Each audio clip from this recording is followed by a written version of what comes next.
तो सबसे पहले हम प्रश्न को पढ़ लेते हैं, उसके बाद हल करेंगे। तो प्रश्न में हमें दिया है साधारण ब्याज।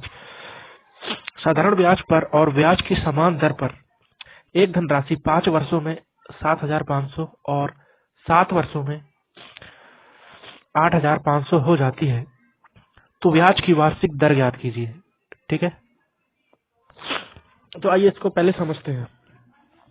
साधारण ब्याज है, ठीक है, और ब्याज की समान दर, ठीक है, जहां आर जो है समान है दोनों के लिए, 5 वर्ष में, ठीक है। 5 वर्ष में कितनी हो जा रही है राशि? 7,500, ठीक है। और 7 वर्ष में कितनी हो जा रही है? 8,500, ठीक है। तो हमें पता है जो साधारण ब्याज होता है उसमें हर साल समान ब्याज लगता है।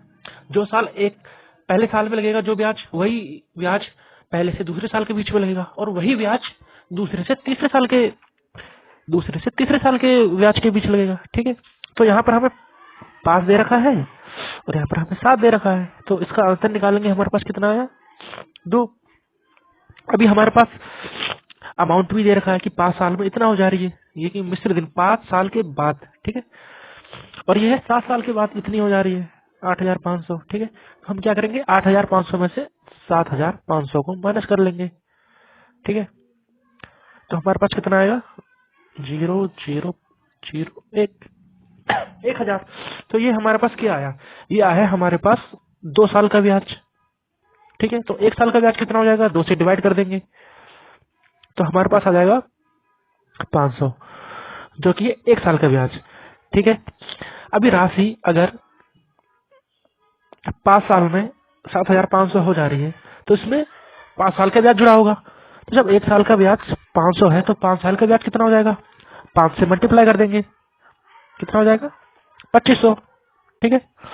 अब जब 5 साल की टोटल धनराशि से 5 साल का ब्याज घटा देंगे, तो हमारे पास मूलधन आ जाएगा। सिंपल सी बात है। तो ये टोटल अमाउंट में से मिश्र धन में से जो ब्याज को है घटा लेते हैं, ठीक है। तो कितना आया? 0,0,0,5, ठीक है। तो ये हमारा क्या निकला? पी, प्रिंसिपल अमाउंट, जिसे हम मूलधन कहते हैं, ठीक है। तो अब हमारे पास क्या क्या चीज है? हमारे पास पी है, ठीक है। हमारे पास 1 साल का ब्याज है, ठीक है। और हमें आर निकालनी है, तो आर के लिए फिर हम इसको फॉर्मूले में रख देंगे। फॉर्मूला क्या होता है? PRT अपॉन में 100 बराबर है SI, ठीक है। तो पी हमारे पास है 5,000, आर हमें निकालना है, और टी हमारा है 1, ठीक है, अपॉन में 100। और 1 साल का SI कितना है? साधारण ब्याज जो हमने निकाला था वो 500 है, ठीक है। तो बराबर इसके हो जाएगा 500, ठीक है। अब इसको सॉल्व करेंगे। ये 2 जीरो से 2 जीरो गए, ठीक है। अब ये 50 यहाँ पे मल्टीप्लाई में है आर के। अब आर का मान निकालना है, तो 50 को वहां डिवाइड में जाना पड़ेगा, तो आर बराबर हो जाएगा 500/50, ठीक है। अब इसको सॉल्व करेंगे तो 50 से 50 चले जाएगा, कितना बचा? 0 बचा।